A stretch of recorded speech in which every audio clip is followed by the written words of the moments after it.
He laughed as he slid the divorce papers across the table, smug and confident, until the judge opened my father's final will. The courtroom stilled, the only sound the quiet rustle of paper and my own heartbeat thundering in my ears. My soon-to-be ex-husband Marcus Chen sat opposite me, polished and poised in his designer suit, a look of pure arrogance curving his lips. He believed he had won. He thought he'd walked away with everything, my home, my peace, my pride. He thought he knew every inch of my life, every detail about my background and worth.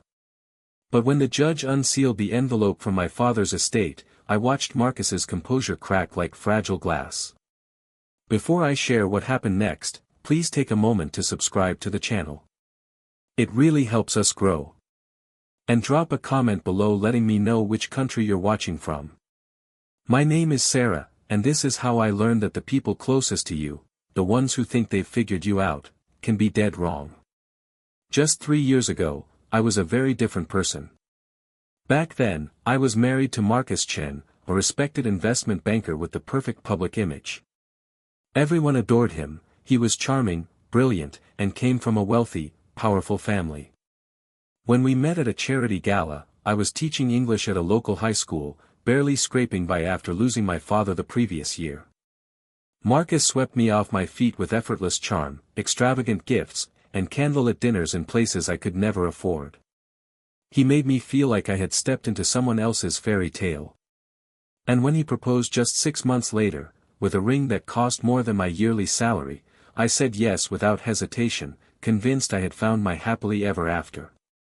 But real life isn't a fairy tale, and the magic wore off quicker than I ever expected. It began with offhand remarks, little things that, at the time, didn't seem so harmful. Marcus would chuckle when I mentioned my work and call it adorable that I wanted to make a difference in kids' lives. When I proudly shared stories about my students, he dismissed them with a smile and a shrug, as if their triumphs were child's play compared to his financial conquests. When I once told him I was thinking about getting a master's degree to become a school principal, he just patted my head and said, "Why put yourself through all that? I've got us covered." At first, I mistook his words for affection. I thought he was trying to protect me from stress. I didn't realize he was slowly chipping away at my independence. After we got married, the condescension became constant. He loved throwing dinner parties for his co-workers, and whenever they asked about me, he'd say things like, "Oh, Sarah. She just teaches high school English." That word, just, was like a dagger every time. It made me feel invisible in my own marriage. Whenever I tried to join conversations about news or business, Marcus would cut me off with, "Sweetheart, let the grown-ups handle this one." His friends would laugh, and I'd excuse myself quietly, swallowing my pride like a bitter pill. But perhaps the most painful part was how he spoke about my father. My dad had died of cancer when I was 25. He was a quiet, kind man who worked as a maintenance supervisor and never had much, but he gave me everything, his love, his values, his belief in me. Marcus, though, never missed a chance to belittle where I came from. "It's fine your dad was blue-collar," he'd say. "Not everyone's lucky enough to be born into success like me." Whenever I got emotional thinking about my dad, Marcus would just sigh and say, "You need to stop living in the past, Sarah. It's not going to change where you come from." What Marcus never understood was that my father gave me something more valuable than wealth, a strong sense of self-worth. He taught me that your value isn't in your paycheck or your pedigree. It's in how you treat people. It's in your character. 2 years into our marriage, the cracks really started to show. Marcus began staying out late, claiming he had endless client meetings. His phone buzzed constantly, and if I so much as glanced at the screen, he'd snatch it away and step into another room. The conversations we once had disappeared. The lavish dates became leftovers in front of the TV. The man who used to hold my hand at every opportunity now barely acknowledged me. I told myself he was just under pressure at work. I made excuses for the growing distance. I didn't want to believe what was right in front of me. So, I threw myself into teaching. I stayed after hours helping students and volunteered for every extracurricular event I could. At school, at least, I felt seen. My students didn't care where I came from. They cared that I showed up, that I believed in them, that I was someone who never gave up on them. There was one student in particular, Maria, who had been struggling for months, caught between family troubles and academic failure. I spent hours tutoring her, helping her build confidence. Eventually, she turned things around and earned a scholarship to her dream university. The day she hugged me and whispered, "You changed my life, Miss Sarah," I remembered who I really was. Not the shadow Marcus made me feel like, but someone strong. Someone who mattered. But at home, I was fading.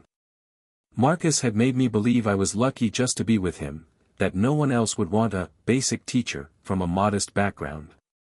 "You should be grateful," he'd say, "that I saw something in you when no one else would." And somewhere along the line, I started to believe him. Everything shattered one Tuesday night in March. I'd just come home from a parent-teacher meeting, feeling proud of the progress I was making with one of my struggling students. I was eager to share the good news with Marcus. As I walked toward his office, I heard him laughing on the phone. I paused outside the door, about to knock, until I heard my name. "Trust me, David," he said, laughing. "She has no idea. She's so naive it's actually cute. She thinks I married her for love." My blood turned cold. He chuckled again. "Of course I had her sign a prenup. Do you think I'm stupid? Once we split, she walks away with nothing. And that land her dad left her. Already in my control, she signed it over when we bought the house. She doesn't even know what it really means." I stood frozen, my stomach in knots. He kept talking. "She's been so easy to manipulate. A couple of shiny gifts, some fancy dinners, and boom, she handed everything over. The best part? She still thinks I love her." Then he laughed again, louder this time. "David, I swear, I deserve an award for this performance. 3 years of pretending to love someone so boring and basic. Totally worth it."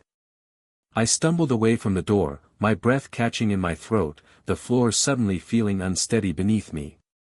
Every word Marcus said echoed in my ears like a cruel refrain. He had never loved me. Not even a little. This whole marriage had been one long, well-rehearsed performance. And I'd been the fool who believed every second of it.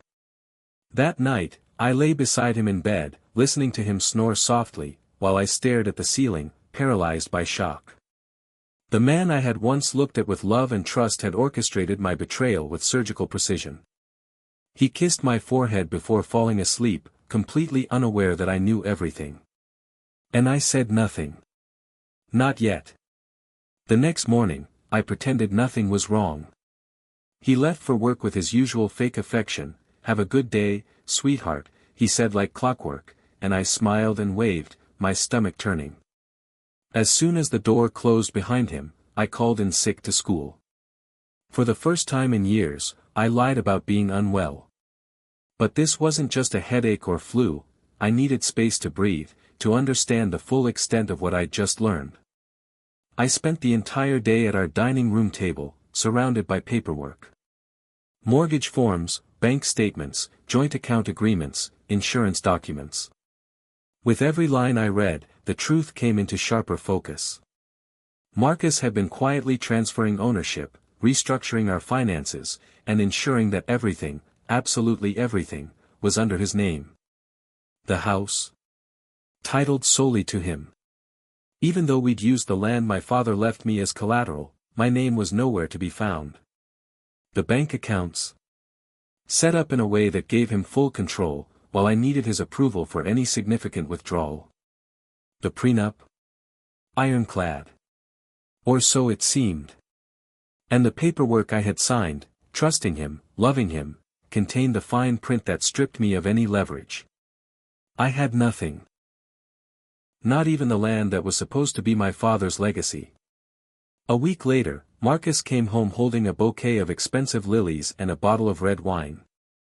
He wore the same charming smile that once disarmed me but now felt like a mask glued onto his face.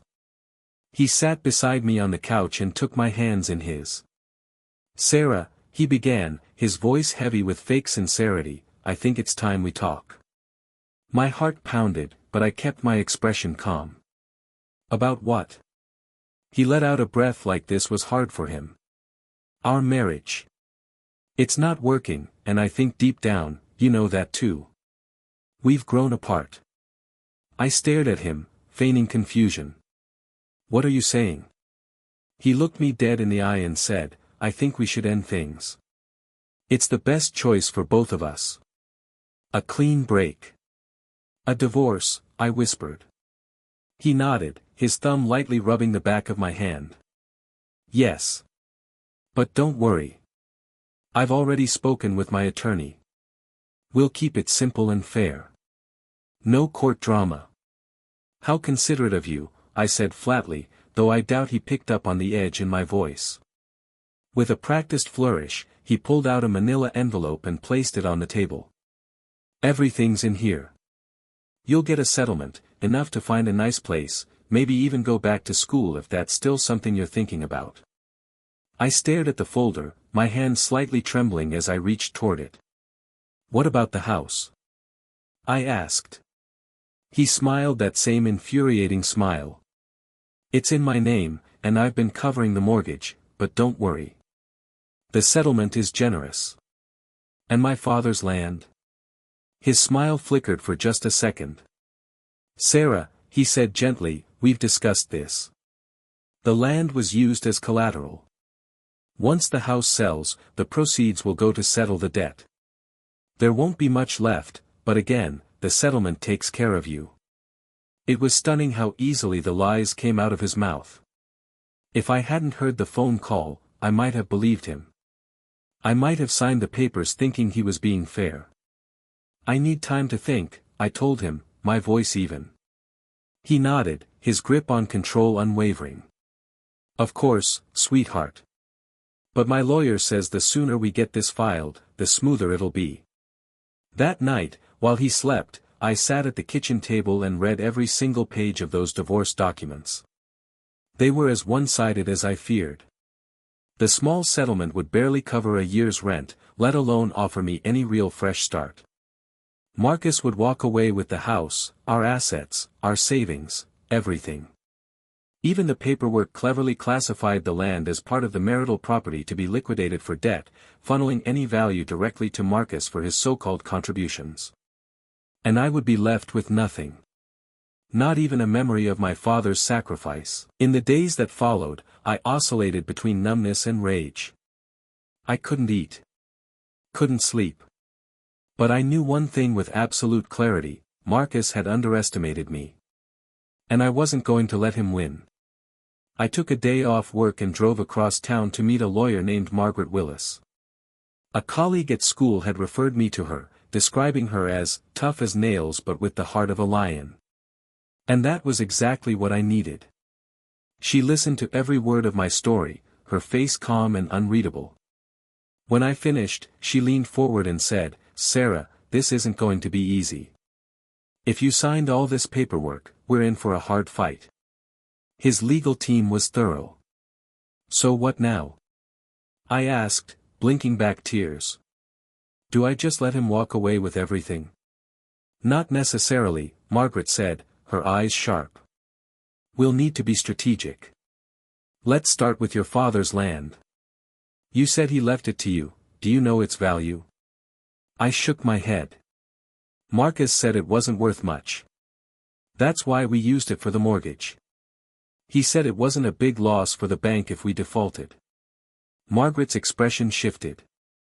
"Then the first thing we need to do is get that land appraised. Immediately." I nodded slowly. "Okay. What else?" "I also want to take a deeper look at your father's financial history.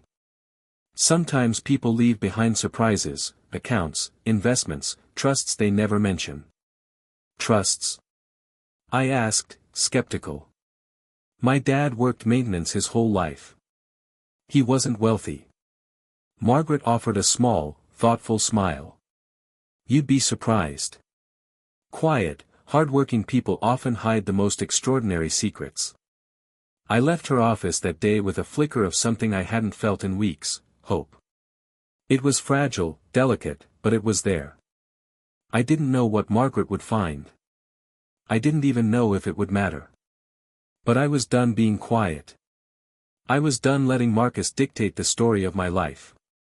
2 weeks later, Margaret called me back to her office with a voice that sounded urgent but steady. "Sarah," she said over the phone, "I need you to come in. And when you do, sit down. There's something you need to hear." I drove over that afternoon with my heart pounding, unsure of what to expect. Had she found something useful? Something we could use against Marcus? As I stepped into her office, she gestured for me to sit and handed me a thick folder. "Your father," she began, "was a far more careful man than anyone gave him credit for." I blinked. "What do you mean?" Margaret opened the folder to the first page. "Let's start with the land. We had it appraised. According to the geological reports and local records, it sits on top of an untapped natural gas deposit. A large one." I blinked again, sure I hadn't heard her right. "Gas? Like, valuable gas?" She nodded. "Energy companies have been quietly trying to buy rights to that area for years. Your land alone is worth an estimated $12 million. $12 million. I sank into my chair, numb. But Margaret wasn't done. She flipped to the next section of the folder. "There's more. While digging into your father's financials, we found something big. A trust account." I looked up sharply. "A trust?" She nodded. "Your father had been investing small amounts over time, stocks, mutual funds, long-term assets. Nothing flashy, but he was smart. Very smart. That trust has now grown to over $2 million. I stared at her, speechless. That's not possible. My dad was always worried about money. He lived paycheck to paycheck. Margaret offered a gentle smile. He lived modestly. But he saved in secret, for you. He opened the trust in your name and designed it to stay hidden until either your 30th birthday or in the event of a divorce. He knew, I whispered. He suspected, she replied. That's what this trust tells me. He knew that someone might try to take advantage of you one day. And he wanted to make sure they couldn't. Tears welled in my eyes, but they weren't from sadness, they were from overwhelming gratitude. My father had always protected me. And even after death, he still was. Does Marcus know any of this? I asked. Not unless you told him, Margaret said. And judging from the way he's acted, I doubt he has any idea. The irony was almost too much to bear. Marcus had spent years trying to convince me I was lucky to have him. That I had nothing without him. All the while, he had no clue that the quiet man he looked down on, the man he called blue-collar and unimportant, was quietly building a safety net for me worth millions. I looked up at Margaret, my voice suddenly firm. Let's do this. Let's go to court. The divorce proceedings began a month later. Marcus arrived in court with his top-tier legal team and his usual smug confidence. He glanced at me from across the room with that same patronizing smirk he always used when he thought he held all the cards.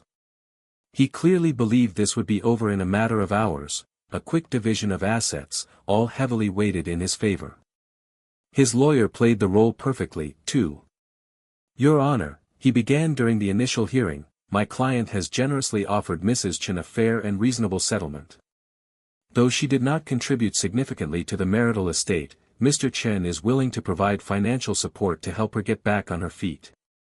Marcus nodded solemnly, pretending to be the benevolent ex-husband, so deeply concerned for his poor, fragile wife.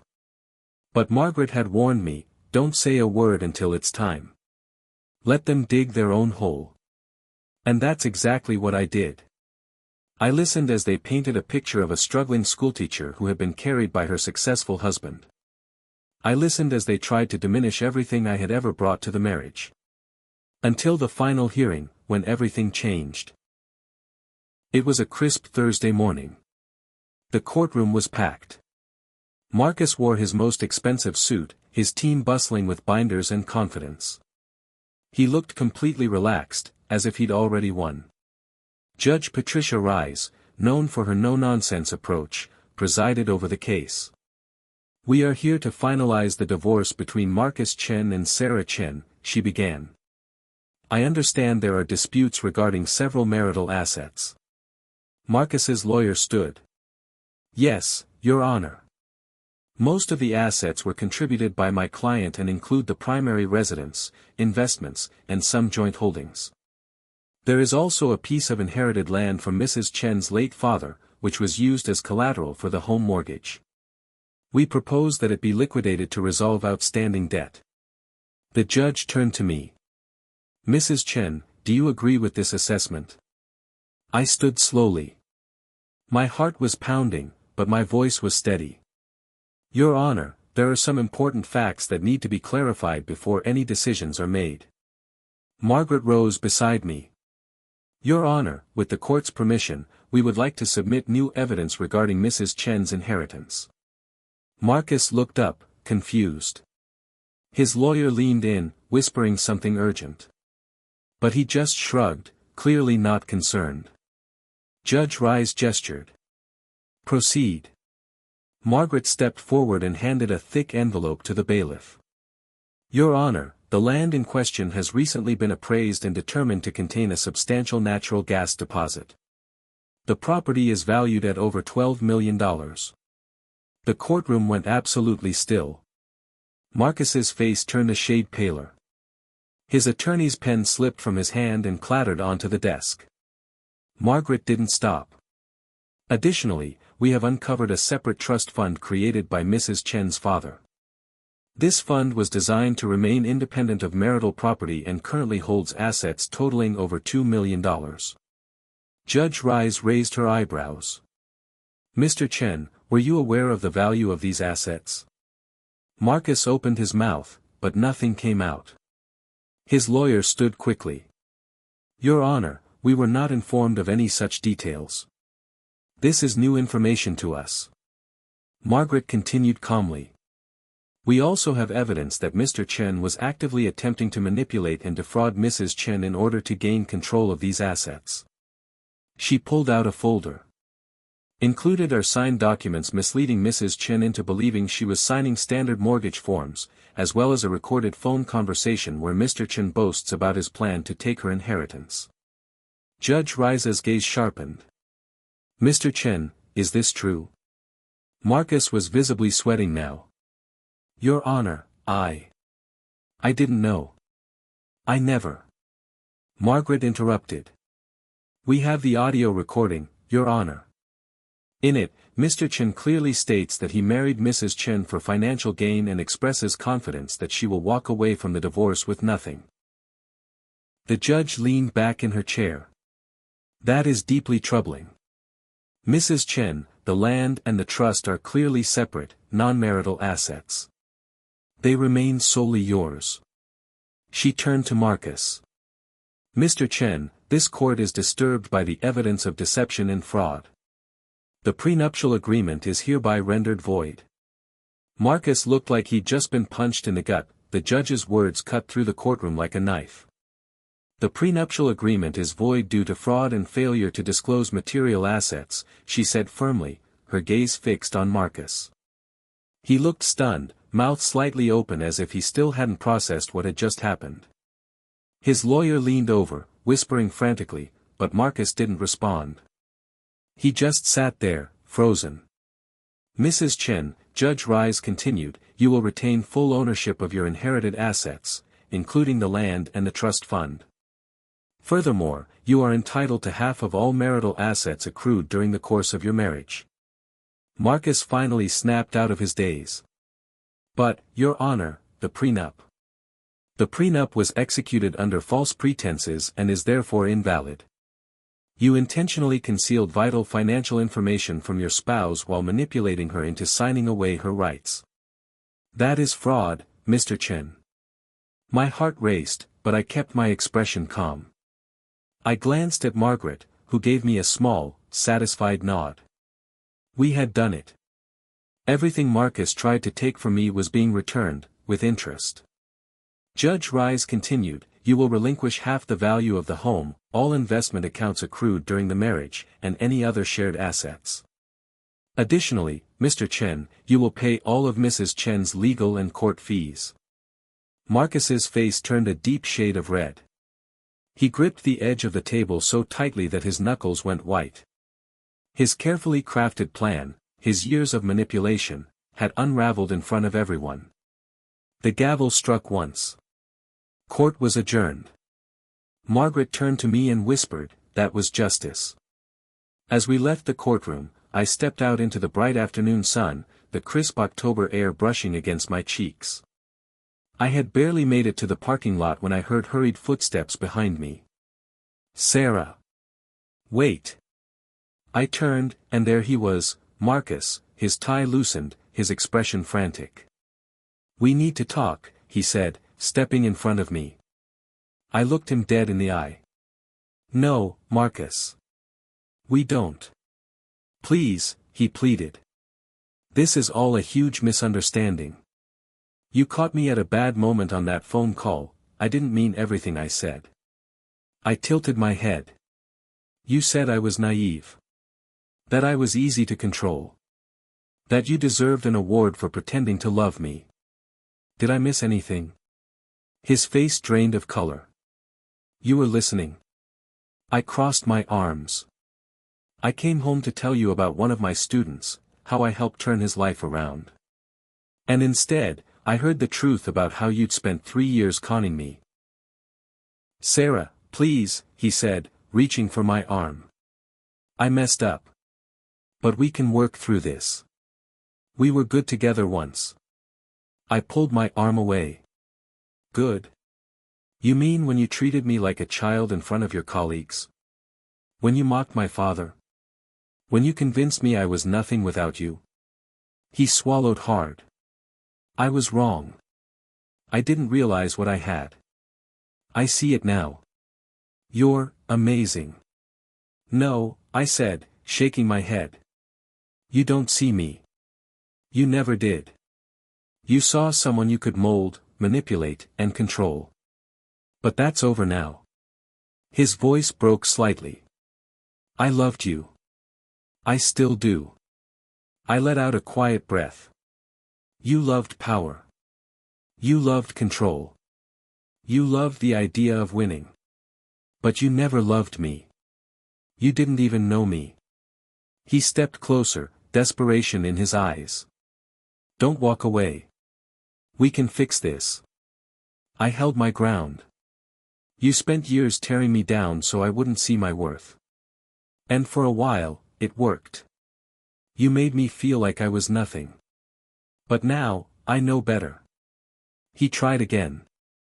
I was wrong about your father. About you. About everything. A small, sad smile touched my lips. You were. You were wrong about the most important thing, thinking I was weak. I turned to walk away, then paused and looked back. And Marcus, just so you know, the boring, ordinary teacher you married. She's worth more than you'll ever be. And I'm not talking about money. For the first time in a long time, I didn't feel small. I didn't feel broken. I felt free. I got into my car and drove away, leaving behind the man who had tried to strip me of everything. There was no anger left in me. No hatred.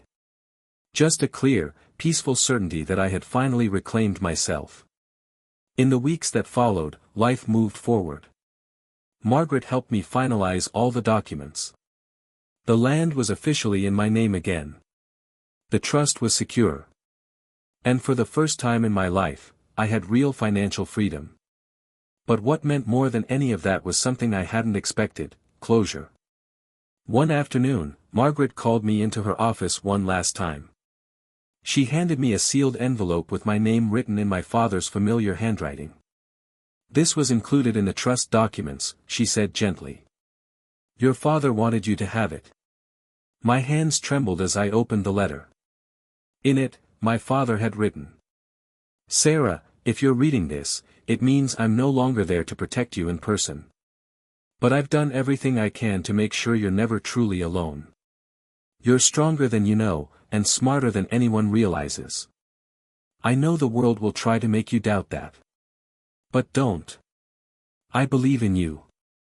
I always have." Tears slipped down my cheeks as I folded the letter and held it to my chest.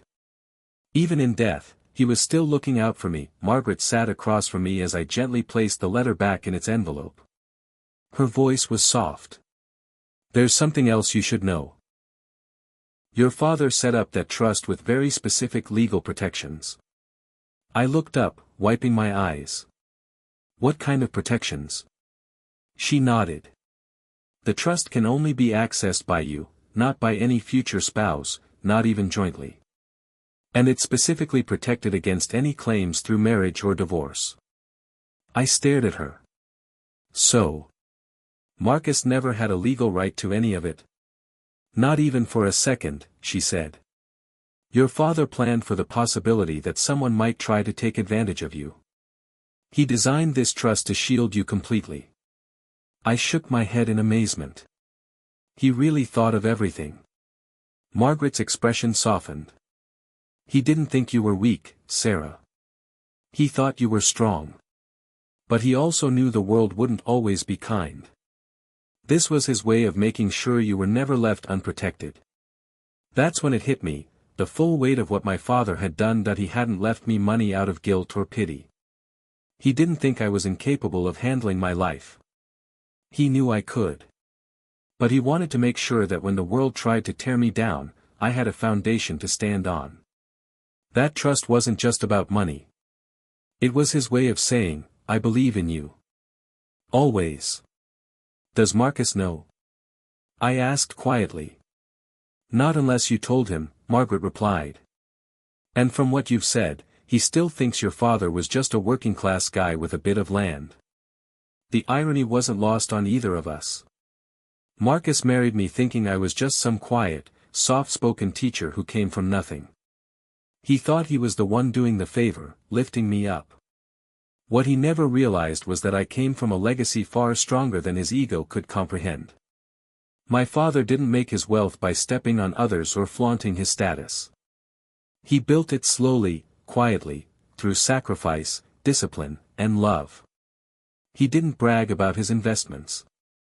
He didn't need to. His pride came from watching me grow into the woman he knew I could be.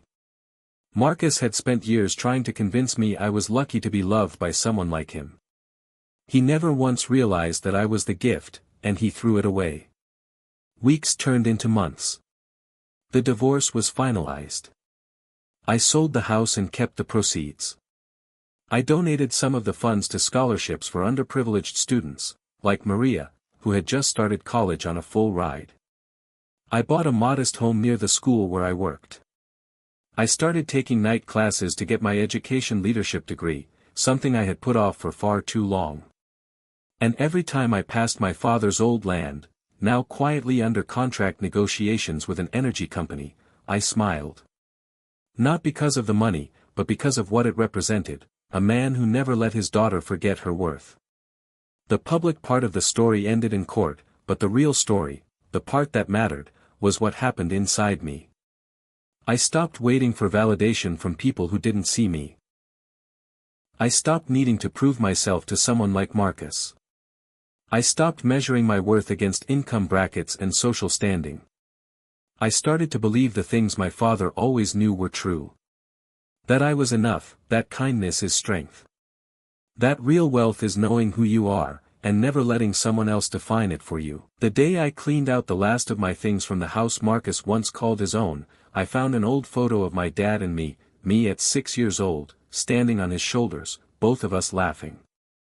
I took that photo home and put it on my nightstand. Every morning since, I've woken up and looked at it, reminded that love doesn't always come with big declarations or expensive gestures. Sometimes, it shows up in quiet planning, in long-term protection, in belief that lasts beyond a lifetime. Marcus may have walked away thinking he lost a game. But what he never realized was, this was never a game. It was my life. And now, I finally had it back. Thank you for watching.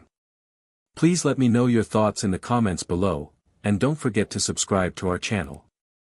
We share powerful stories like this every single day. Until next time, take care.